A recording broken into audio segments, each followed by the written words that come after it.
Orang yang dapat memberikan pertolongan dan bantuan, dia keluar cari nafkah ni, niat dia supaya dia boleh tolong tetangga dia. Baru sampai pada tetangga. So tetangga ni, orang yang dalam tetangga, emang tetangga ni pun ada dia punya prioriti dia. So antara yang prioriti siapa tuan-tuan? Yang paling atas lah. Okay, antaranya tuan-tuan anak yatim, orang miskin. Antaranya lagi tuan-tuan yang kita mungkin tak biasa tahu, kita tak biasa diingatkan.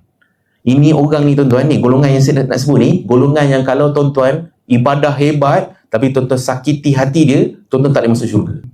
Nabi kata, dia duduk 40 buah rumah depan, kiri, kanan. Ya betul. Jiran tuan-tuan adalah antara orang-orang yang kalau kita nak bagi bantuan, ini orang ni dulu. Sebab tu, tidak sempurna keimanan seseorang kalau dia boleh tidur dalam keadaan kekayangan di saat ada jiran-jirannya yang tidur dalam keadaan kelaparan. So kita kena ambil tahu lah pasal orang, tapi dah 40 orang, pisang dah penat 40 orang, macam mana buat yang mampu.